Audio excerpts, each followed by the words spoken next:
네, 안녕하세요. 네, 프라임 경찰학원에서 형사법을 담당하고 있는 장승일입니다.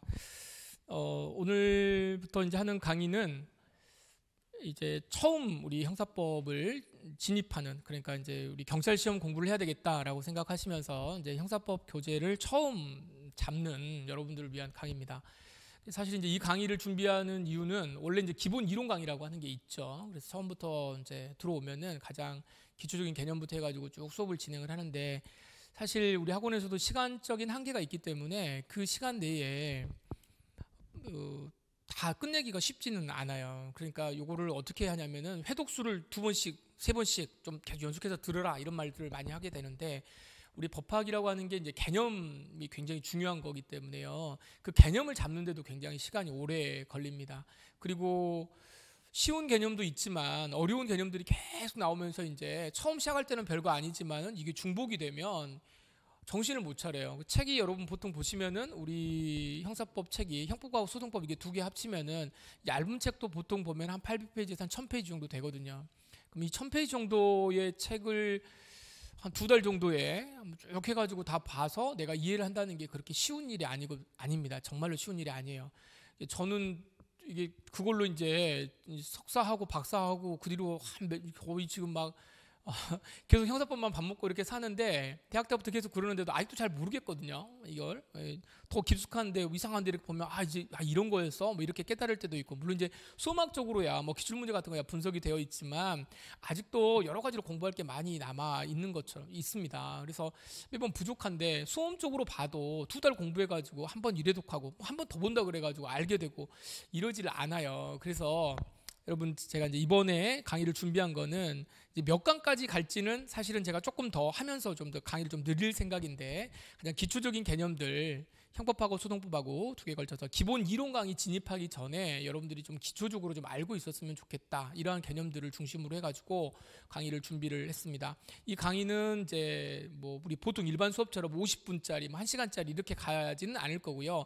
간략하게 준비를 해서 여러분들에게 진행을 할 거기 때문에 그냥 어떤 교재를 보시면서 막 밑줄 긋고 이렇게 생각하지 마시고, 그런 강의가 아니에요. 그냥 일상적인 이야기를 듣는다 생각하시고 공부 이제 들어보시면 됩니다. 들으시면서 아마 여러분들은 지금 형사법을 하겠다라고 관심을 가지고 있기 때문에 제가 이것저것 설명하는 것들이 이제 마음에 와 닿을 거예요. 그런 부분들이. 그러면은 이런 거구나, 개념이란 저런 거구나, 막연하게 생각했던 것들이 그런 것들을 조금 더 이렇게 좀 잡아가지고 기본 이론 강의에 이제 들어가실 때 조금 더 난 그래도 기초는 좀 되어 있어, 용어의 뜻은 뭐 좀 알고 있어, 요 정도는 돼가지고 들어갈 수 있도록, 그렇게 할 수 있는 어떤 자신감을 불어 넣어드리는데 이 강의의 목적이 있습니다. 그러니까 절대 부담 갖지 마시고 잘 한번 따라오시면 좋을 것 같아요. 자, 여러분들은 이제 경찰 공무원을 준비를 합니다. 경찰 공무원 준비하시고 우리 형사법이라고 하는 과목을 공부를 해요. 그래서 형사법이라는 게 뭐냐? 형사법이란 게 뭐냐? 저한테는 이제 너무나 당연한 이야기, 요 이야기를 이제 우리가 이제 조금 더 유치하지만 이제 하는 겁니다. 근데 생각보다 이걸 너무 몰라요. 그러니까 여러분들 혹시라도 이제 대학에서 법학개론이라도 수업을 한번 들어봤으면 좋은데, 그리고 설령 들어도 잘 또 대충 하니까, 자, 이제 아주 기초적인 것들을 이야기를 하는 겁니다. 자, 우리가 이제 법을 공부를 할 거예요. 그다음에 경찰이에요. 경찰 공무원을 해야 돼요. 그럼 경찰 공무원이 법을 공부한다 그러면 자, 기본적으로는 나쁜 놈들 따라잡는 법을 공부를 하는 거예요. 나쁜 놈들. 그러니까 법은 여러 가지 종류가 있는데, 그랬을 때 요 법, 나쁜 놈들 따라잡는다 그러면 기본적으로 이제 우리는 형법이라고 하는 법을 생각합니다. 형법이요. 그래서 형법이라고 하는 게 있고, 이제 뭐 뒤에 이제 곧바로 설명이 되는데, 형법은 어떤 죄를, 이게 무슨 죄가 되는 거야, 이런 거를 하는 거고요. 그 다음에 얘들을 어떻게 잡을 것인가, 잡아가지고 수사를 해가지고 어떻게 재판에 넣을 것인가, 요걸 우리가 절차법인데 요거를 우리가 형사소송법이라고 이야기를 해요. 소송법. 그래서 예전에는 이제 얼마 전까지만 하더라도 요 형법하고 소송법을 나눠 가지고 이렇게 시험을 봤는데, 이거를 합쳤습니다. 이렇게 합쳐가지고요. 가끔 커뮤니티 보면은 형사법이란 무엇인가요? 이렇게 물어보시는 분들이 있습니다. 진짜로 이제 모르니까 물어보는 거지. 자, 뭐예요? 형법, 형사소송법, 요거 두 개를 합친 거를 우리가 형사법 이렇게 표현을 합니다. 요걸 이제 표로 좀 한번 봐보면, 이렇게 되어 있어요. 자, 우리 앞으로 이제 공부를 할 요 법이 형사법입니다. 형법, 형사동법 이렇게 있는데 이제 형법을 안에 들어가서 보면은 이게 형법 총론이라고 하는 게 있고 형법 강론이라고 하는 게 있어요. 그래서 책이 2권입니다.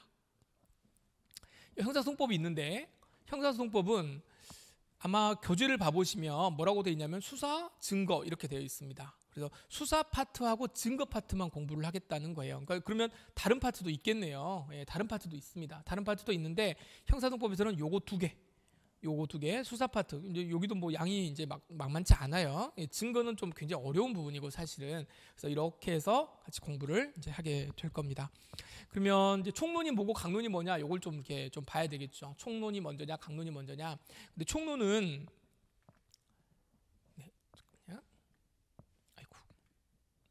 총론 먼저 구조를 좀 봐볼게요. 총론은 2개가 뭐가 있냐면 범죄 이론하고 형벌 이론하고 이렇게 2개가 돼 있다라고 하는 건데, 자, 요거 제가 한번 설명을 좀 드려볼게요. 요 앞에 있는 거. 우리가 형법을 공부를 한다는데 도대체 형사법은 어떻게 공부를 하는 거냐? 지금 봐보세요. 사건이 한번 딱 발생을 하게 되면 사건 발생을 해요. 만약에 시체가 떠 있다고 생각해봐요. 시체가 떠 있다. 어디에 뭐 강물에 떠 있을 수도 있고 아파트에서 시체가 발견이 됐습니다. 그러면은 뭐 당연히 뭐 수사가 개시가 되겠죠. 수사가 개시가 되고 요즘에 그 말도 많고 탈도 많은 수사권 독립 뭐 이런 것들 해가지고 말이 많죠. 근데 일단은 지금 어찌됐든 간에 여러분들 뭐 아시겠습니다만 이제 합헌 결정이 났기 때문에 수사권 조정과 관련된 법률이 이제 우리 경찰이 어쨌든 어떻게 합니까? 경찰이 1차적인 수사를 해요. 수사를 하게 되고 수사를 하게 되면 나쁜 놈이 딱 나왔잖아요. 그러면 이제 요거를 재판에다 넘깁니다. 재판에 넘기는 절차를 우리는 뭐라고 그러냐면 기소라고 이야기를 해요. 요 기소가 이제 이런 표현이에요. 공소를 제기한다 이렇게 되어 있습니다. 이렇게 하고요. 공소 제기. 공소 제기를 누가 하는 거냐면 여기는 검사님이 하십니다. 검사만 공소를 제기할 수 있어요. 검사만 공소를 제기할 수 있으니까 이걸 우리가 검사가 기소. 자, 기소는 외웠죠? 기소는 독점합니다. 그 기소를 할 수도 있고 안 할 수도 있어요. 그래서 이거를 기소 편의주의라고 표현을 해요. 직접적으로 시험에 나오진 않지만 기소 독점주의, 기소 편의주의 이렇게 하고, 자, 그렇게 하고 난 다음에는 자, 여기에서 뭐 하냐면 재판을 하는 거죠. 재판을 하고 1심 판결이 선고가 됩니다. 1심 판결이 선고가 되고요. 여기에서 내가 알겠다, 내가 잘못했다, 이게 받아들이면 이걸로 끝이 나는 건데, 그렇지 않으면은 우리 대한민국 사람은 어때요? 한 판으로 안 끝나잖아요. 그러니까 이거 3세판으로 넘어가요. 그래서 이렇게 가는 거야. 1심에서 2심. 야, 이 1심 판사들, 이 무식한 놈들. 2심 판사님들이 더 똑똑하니까 나는 올라가서 재판 받아야 되겠어. 이렇게 말하는 거. 이걸 우리가 항소라 그럽니다. 항소. 자, 2심에서 판결이 나겠죠. 이때도 판결이 뭐 하게 되냐면 선고가 됩니다. 선고가 되고요. 이렇게 넘어가요. 이렇게 넘어가면 뭐야? 이건 3심이에요. 3심은 여러분들 알다시피 이건 고등학교 때, 중학교 때 배우는 거예요. 중학교 때 대법원 확정 이렇게 되는 거죠. 이제 그때는 그냥 외웠지만 이제 우리가 다 알고 있는 내용들입니다. 요 과정을 우리가 공부하는 게 형사법이에요. 요 과정이. 그래서 여기 2심에 3심으로 올라가는 걸 우리가 상고라고 이야기를 하고, 요거 중학교 때 많이 헷갈리셨죠. 요거 중학교 문제입니다. 중학교 2학년 때 나오는 거예요. 이거 2개를 합쳐가지고 상소라고 이야기를 해요. 자, 이게 우리 경찰과 뭐 검사가 나쁜 이런 범죄가 저질렀을 때, 갑이을을 살해했다, 사체가 발견했다, 요 과정에서 이게 딱 사체가 발견하면 이렇게 와가지고 마지막에 대법원에서 확정되는 요 과정을 우리가 이제 공부를 하는 겁니다. 그래서 형법은 뭐냐 그러면, 자, 형법이 뭐냐 보세요. 이 형법은 무슨 죄가 되느냐를 물어봐요. 무슨 죄가 될까? 죄가 뭐지? 죄명을 물어보는 거예요. 죄명. 일정한 행위가 있고 이 형의 죄가 뭡니까? 라고 물어봐요. 죄.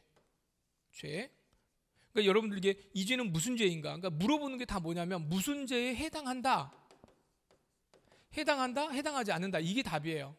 기출문제를 봐보시면 이러이러한 행위가 있는데 이럴 때는 무슨 죄에 해당한다, 무슨 죄에 해당하지 않는다. 이거 공부하는 겁니다. 그러면 소송법은 뭐냐면 이런 행위가 이렇게 가는데 여기서 뭐 하는 거예요? 요 절차 있죠. 사건이 발생을 해가지고 이제 우리가 요거 하잖아요. 사건 발생해가지고 뭐 하는 거예요? 수사하는 거예요. 수사하는 절차를 어떻게 할 것인가?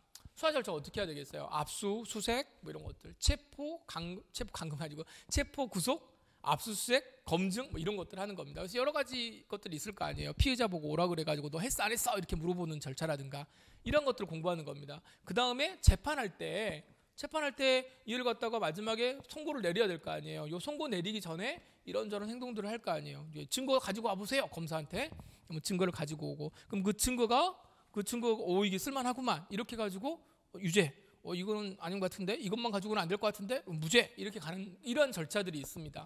그런 절차를 우리가 뭐라고 그러냐면 소송법 이렇게 이야기를 하는 거예요. 형사소송법. 막연하긴 하지만 크게는 그런 이야기예요.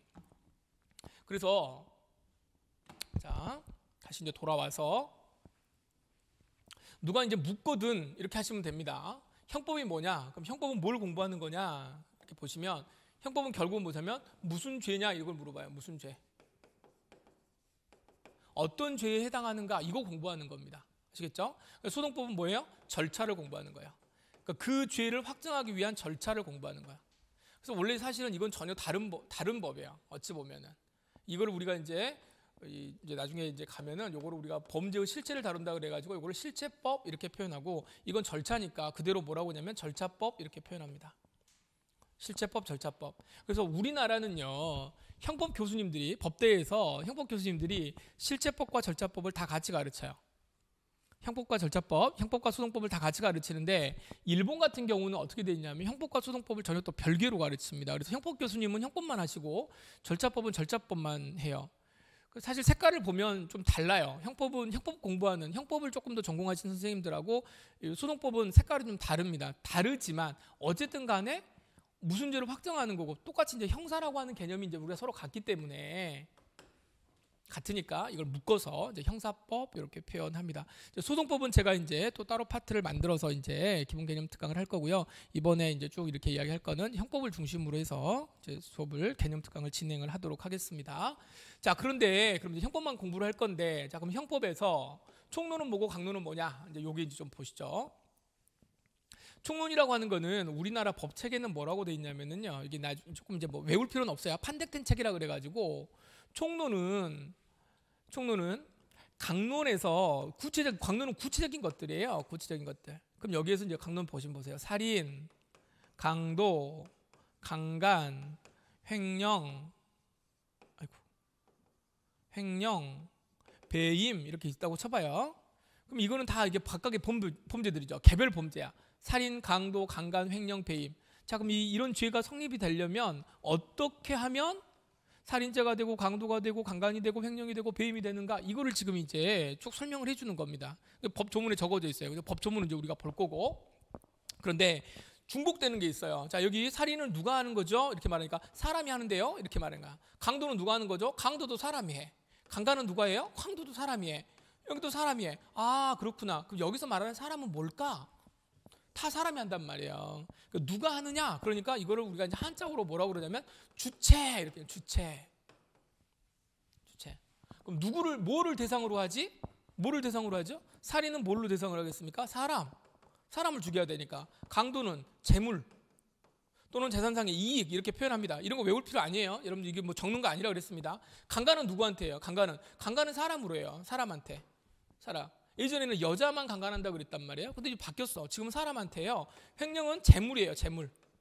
예, 자, 이런 식으로 합니다. 그럼 이거는 대상이죠. 이런 게. 대상이니까 이걸 다 묶어. 그래서 여기다 뭐라고 그래? 객체 이렇게 표현. 객체. 그래서 이건 이렇게만 놓고 보면 자, 여기에 이런 것들은 사실은 좀 구체적 사안이고 여기는 뭐예요? 약간 요 개념을 모은 거예요. 이렇게 돼가지고 추상화시키는 거예요. 추상화시키는 거.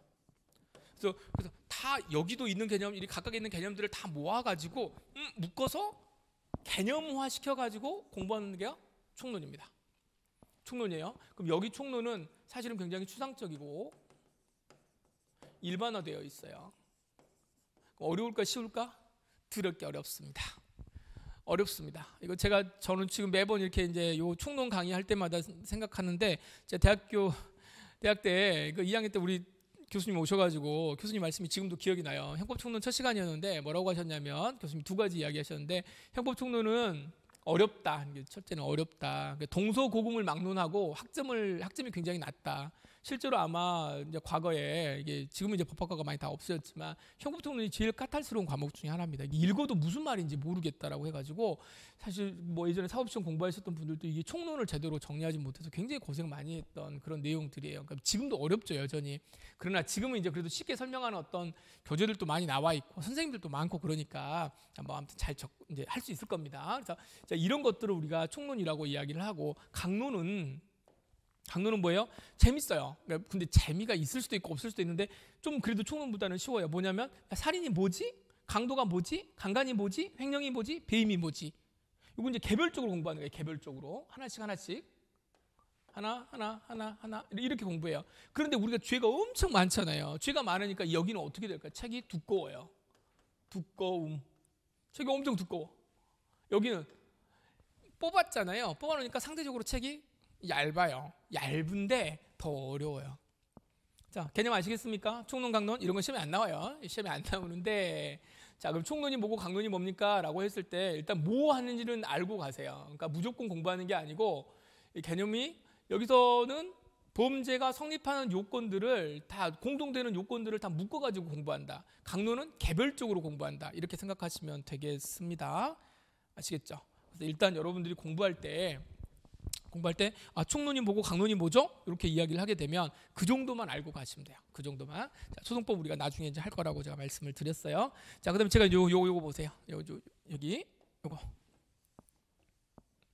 이게 뭔가 이 화살표가 무슨 뜻인가를 한번 생각해 보시면 됩니다. 화살표는 여기서 이렇게 갈까?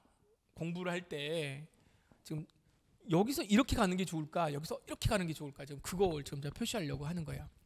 일반적으로 이제 대학에서는 법과대학 커리큘럼은 이제 어떻게 돼 있냐면 총론이 먼저입니다. 일반적으로 총론을 먼저 공부하고 그 다음에 강론을 배우는데 제가 아까 말씀드렸지만 총론만 공부하면 너무 재미도 없고 어려워요. 그러니까 사실 강론을 다 공부를 하고 나면 아까 뭐라고 그랬습니까? 여기가 뭐 살인, 강도, 강간 이런 거 다 공부를 하고 나면 여기에서 중요한 것 여기 딱 묶어가지고 총론에서 공부하면 되는 거거든요.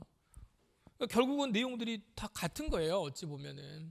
그러니까 강론의 범죄 하나만을 놓고도 총론의 내용을 다 설명할 수 있어요. 조금 이따 제가 이제 살인죄를 가지고도 여러 가지 설명을 할 텐데 그래서 너무 이렇게 추상적으로 공부하는 것보다는 여기서부터 공부하는 게 더 낫지 않나? 이제 이런 생각을 하게 되는 겁니다. 그래서 수험가에서 꽤 많은 선생님들이 어떻게 하냐면 강론을 먼저 공부하시는 분들도 많아요. 강론이 제일 먼저 나오는 게 살인죄부터 공부를 하거든요. 그래서 사실 뭐 행위의 주체, 행위의 객체, 뭐 착오 이런 것들을 나중에 총론에 가서 공부를 해야 되는데 이런 거 공부하는 것보다는 야 살인이 뭔 줄 알아? 이렇게 말해요. 영아 살인죄가 뭔 줄 알아? 강간이 뭔 줄 알아? 자, 이런 거 공부하는 게 훨씬 더 흥미가 있죠. 흥미가 있으니까 여기서부터 공부를 하실 수도 있습니다. 문제는 우리가 시험 문제가 여기가 28문제, 여기가 12문제거든요. 근데 보통 여기가 이제 어쨌든 간에 5대5로 나온다고 생각하시면 돼요. 어쨌든. 근데 총론에서도 강론의 판례들을 중심으로 문제를 나올 수밖에 없기 때문에 이게 14문제라고 치고 이게 이게 13, 15가 된다고 하더라도 문제는 거의 엇비슷합니다. 엇비슷한 상태에서 우리가 어떻게 공부하는 게 좋을까라고 생각해 보면 저는 개인적으로는 총론을 공부를 먼저 하고 이렇게 오는 게 좋을 거라고도 생각은 해요. 저는 이제 원래 총론으로 공부를 이제 계속 대학에서도 공부를 했던 사람이고 석사 논문, 박사 논문 다 여기에 관련돼 있습니다. 그래서 전형적으로 저는 이제 형법 총론 학자인데 이제 그런 느낌으로 이제 공부를 한 건데 근데 수험은 그렇게 하는 거는 조금 별로인 것 같아요. 여기가 굉장히 딱딱합니다. 학교에서 가르칠 때도 그렇고 이제 학원에서도 그렇고 이걸 먼저 또 공부하면 사실 좀 많이 어려워해요. 결국 그리고 총론을 공부를 하다 보면 총론을 예로 들어야 되기 때문에 어떻게 하냐면 강론을 예로 들어서 설명을 할 수밖에 없습니다. 추상적인 것만 공부하는 게 아니고 총론을 공부하면서 아직 여러분 총론을 모른다는 전제하에 형법 이론을 공부할 때 예로 들어서 설명을 해야 될 거 아니에요. 자, 그러면 여러분 살인죄가 있잖아요. 이렇게 하면서 살인죄에서는요 이렇게 조문이 되어 있는데 이게 주체고 이게 객체고 이게 보호법익이고 이렇게 되는 겁니다. 이렇게 설명을 할 수밖에 없어서 그렇게 보면 강론을 먼저 공부하시고 이렇게 가시는 게 수험학적으로는 조금 더 편하실 수 있습니다. 여러분들이. 그래서 여러분들이 주관식으로 공부하는 시험, 그러니까 주관식 시험이 있는 거라면 총론의 어떤 이론 구조도 굉장히 중요하지만 우리는 객관식으로 보잖아요. 그래 객관식이니까 더 중요한 거는 뭐냐면 판례예요, 판례. 무슨 죄가 되느냐가 중요한 거기 때문에 먼저 그게 더 우선순위를 둬야 된다라고 하면 제가 볼 때는 강론부터 먼저 공부하시는 게 좋지 않을까라는 생각이 듭니다. 그래서 제가 여기 우리 프라임버 경찰학원에서 강의를 할 때에는 강론부터, 그러니까 처음 시작할 때 강론부터 한다는 거예요. 근데 나중에 이제 뭐 1, 2회도 해버리고 나면 강론을 먼저 하든 총론을 먼저 하든 그런 건 중요한 게 아니에요. 어떻게든 뭐 둘 다 시험 나오는 거니까 죽으라고 열심히 해야 되고, 오히려 총론이 제가 어렵다고 말씀드렸잖아요. 총론이 어려우니까 정말로 더 많이 공부를 하셔야 됩니다. 그래서 그러한 내용으로 좀 보시면 될 것 같아요. 그래서 일단 제가 흐름을 먼저 드렸고, 자, 그럼 조금만 방금 제가 뭐라고 설명드렸어요? 총론을 공부하기 위해서는 강론을 지금 봐야 된다 그랬잖아요. 강론의 내용들을. 그래서 예로 드는 걸 이걸 봐야 되니까 제가 구체적인 법 조문을 하나 놓고 그걸 가지고서 잠깐 설명을 좀, 형법의 내용에 대해서 설명을 좀 드리도록 하겠습니다. 자, 형법 이쪽으로 좀 볼까요? 자, 형법이 뭐냐 이렇게 할 때, 자, 뭐가 범죄고 거기에 대해서 형벌을 어떻게 과할 거냐, 요거 이제 물어보는 거예요. 형법이 뭐예요? 무엇이 범죄이고, 자, 어떤 형벌을 내릴 것인가. 그래서 범죄가 무엇이 범죄냐라고 할 때 범죄, 요거를 뭐라 그러냐면 범죄 이론이라고 그래요. 범죄 이론. 그러니까 제가 지금 언급하지 않는 거는 신경 쓰지 않으셔도 됩니다. 그 다음에 여기에다가 어떤 게 범죄냐, 그 다음에 어떤 게 형벌이냐, 이거를 뭐 한다는 거예요? 규정한데, 규정하는 거니까 이걸 정한다는 거예요. 정한다. 뭐 어디다가 정하냐면은 법률에 정하는 거예요. 법률에다가. 이 법률이 뭐예요? 법률이 형법이에요. 그렇죠? 여러분 요거 기억나세요? 요거 어떻게 기억이 나겠습니까? 삼각형 내놓고, 자, 여기가 제일 위에 뭐예요? 제일 위에 요거 헌법. 예. 여기에 법률. 요 법률에 뭐가 있냐면 형법이 있습니다. 그래서 이 형법은 헌법 밑에 있는 법이에요. 헌법 밑에 있습니다. 이렇게 되어 있어요. 그래서 나중에 이제 요 뒤에도 이제 헌법 법률 조문 한번 보겠습니다만은, 헌법에 반하면 안 돼요. 헌법에 반하지 않는 범위 내에서 형법이라고 하는 요 법률에다가 뭐를 적냐면 범죄를 적어요. 죄를 적고 그다음에 형벌을 규정합니다. 그게 형법이다. 자, 그럼 한번 봐보죠. 형법이 어떻게 생겼는지. 제일 먼저 형법 강론에 들어가면 제일 먼저 배우는 죄가 뭐냐면 살인죄입니다. 살인죄 많이 들어보셨죠? 조문이 어떻게 되어 있는지 한번 볼까요? 사람을 살해한 자는 사형 무기 5년 이상의 징역에 처한다고 돼 있대. 사람을 살해하면 사형 무기 5년 이상의 징역에 처한다, 이렇게 돼 있죠. 그러면 여기서 요거 한번 봐볼게요. 사형 무기 5년 이상의 징역이라고 하는 거는 뭔지 모르겠지만 요거는 형벌이죠. 형벌이죠. 이런 걸 가리켜서 우리가 형벌이라고 이야기합니다. 여기가 형벌. 그럼 죄가 뭐예요? 죄는 뭐예요? 여기죠. 사람을 살해하는 것. 자, 이렇게 가보시죠. 사람을 살해하는 것. 이렇게 하게 되면 이걸 우리가 뭐라고 한다? 살인죄라고 한다. 그럼 사람을 살해할 때만 뭐가 되는 거예요? 그때만 살인죄가 되는 거예요. 살인죄. 그러면 옆집 개를 아웃시킬 수 있죠. 그러면 안 되지만 옆집이 똥개가 계속 짖고 있다. 옆에 뭐 고양이 죽이는 사람들 있잖아요. 이게 뭐 하는 사람들인지 모르지만, 자, 고양이를 죽이면 옆집 아주머니가 고양이를 정말 자기 자식처럼 이렇게 막 이렇게 키운단 말이에요. 근데 얘를 죽여버렸다. 그럼 이게 살인죄가 됩니까? 안 됩니다. 살인죄가 안 됩니다. 살인죄가 되려면 어떻게 해야 되냐면 여기에 적어놔야 돼요. 형법에 사람을 살해한 자만 요거 할 때만 뭐가 된다는 거야? 살인죄가 된다는 거야. 자, 그런데 자기만 사람을 죽이는 게 아니고 누구도 죽이냐면, 이게 뭐 여러 가지 일들이 많아요. 아름답고 좋은 범죄는 없습니다. 자기 또는 배우자의 직계 존속을 살해할 수도 있어요. 이거 누구야? 생각만 해도 끔찍하죠. 아빠를 죽이는 거예요. 아빠를. 엄마를 죽이는 거예요. 그다음에 배우자의 직계 존속이니까 장인, 장모, 시아버지, 시어머니도 죽일 수 있잖아요. 그런 식으로 죽이게 되면 우리는 이거를 뭐라고 그러냐면 전속살인이라고 그래요. 전속살인. 전속살해. 오늘 제가 여기다 지금 안 적어놨는데 여기 표제라고 하는 게 있는데, 살인, 전속살해 이렇게 되어 있습니다. 법 조문에 보면. 여기는 어떻게 되어 있습니까? 사형, 무기 또는 7년 이상의 징역이죠. 이거 외우는 거는 아닙니다. 여러분, 여기 형벌을 외우는 거 시험에 안 나와요. 그냥 일반 사람 죽이면 5년 이상의 징역이고 아버지 죽이면 7년 이상의 징역이에요. 그러니까 이건 어떻게 돼 있어? 법에 적어져 있습니다. 적어져 있어요. 그래서 죄가 뭐예요? 이런 거를 살인죄, 전속살인죄 이렇게 적어져 있는 거, 이게 뭐예요? 범죄예요. 그러면 뭐 다른 범죄도 마찬가지겠지. 예를 들어서 뭐 사람을 때리면 폭행죄가 되는 거고, 사람을 강간하면 강간죄가 되는 거겠지. 그 강간죄가 이렇게 되는데 그냥 이렇게 살인만 한다고 해서 결과만 발생한다 그래가지고 범죄가 되는 거냐? 그건 아닌 것 같아라고 해서 여기서 이제 이론이 나오는 거야. 그래서 이렇게만 공부하면 정말 쉬운데 이렇게 되지 않고 똑같은 거라고 하더라도 범죄가 성립하는 요건이 또 새로 또 달라집니다. 여러분 예를 들면 사람을 죽이는데 뭐도 있어요. 정당방위 기억나요? 정당방위? 일반 사람들이 생각하는 그런 것들 있잖아요. 정당방위로 사람 죽였는데요. 그럼 정당방위로 죽였다는 말은 무슨 말이에요? 이거는 죄가 안 된다는 뜻이거든요. 죄가 안 된다는 뜻입니다. 정당방위로 죽였다라고 하는 거는 살인죄가 안 된다는 의미예요. 그러면 사람은 죽었는데 왜 사람은 죽었는데 살인죄가 안 된대? 그러면 뭔가 지금 또 다른 이론들이 있다는 겁니다. 그래서 그 이론은 조금 더 들어가서 공부하시고 결국 먼저 여기서는 어떤 거다? 법조문에 이렇게 잘 적어져 있는 거구나. 여기 법조문 보면 여기서 이제 마지막 하나만 더 보고 갈게요. 여기 보세요. 전사조의 미수범은 처벌한다 이렇게 되어 있죠. 이건 무슨 말일까? 요거 금방 여러분 쉽게 됩니다. 자, 무슨 말이야? 살인 미수라고 하는 거예요. 살인 미수. 이게 살인 미수 많이 들어봤잖아요. 이게 뭐 공부해서 알 일입니까? 사람 죽이려고 했는데 안 죽었으면 살인 미수지. 살인 미수범도 처벌한다라고 하는 조문이 이렇게 있잖아요. 조문이 있어. 조문이 있으니까 요거를 적어놓은 법이 어디라고? 요게 형법이라고. 요게 형법이라고. 자, 다시 갑니다. 이제 결론. 형법이 뭐냐라고 이야기를 할 때, 자, 이 시간에 공부할 거는 요것만 딱 개념만 잡으면 됩니다. 형법이 뭐냐 그러면 이렇게 말씀하시면 돼요. 뭐가 범죄고, 뭐가 범죄고, 어떠한 형벌을 과할 것인지를 어디다 적어놨다? 법에다가 적어놨습니다. 라고 법에다 적었다. 법에다가 규정을 했는데 여기 어디다 적어요? 법에다가 적어요. 이 법이 뭐예요? 형법이에요. 형법에다가 규정을 해야 되는 거다. 그래서 이 말에서 나오는 게 뭐냐면 죄, 범죄, 죄와 죄, 여기 죄 있죠? 죄와 여기 형 있죠? 형을 법에다가 정해놓고 해놔야 된다. 요거를 우리가 이제 여기 마지막 개념 하나 보겠습니다. 요걸 우리가 뭐라 그러냐면 죄형,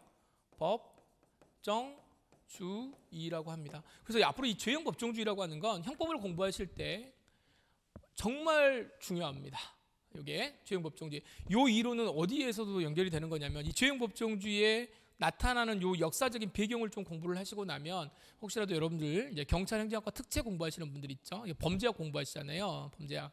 범죄학 앞에 고존주의, 실중주의, 구파, 심파 이런 내용들 엄청 나오면서 처음에 많이 헷갈리거든요.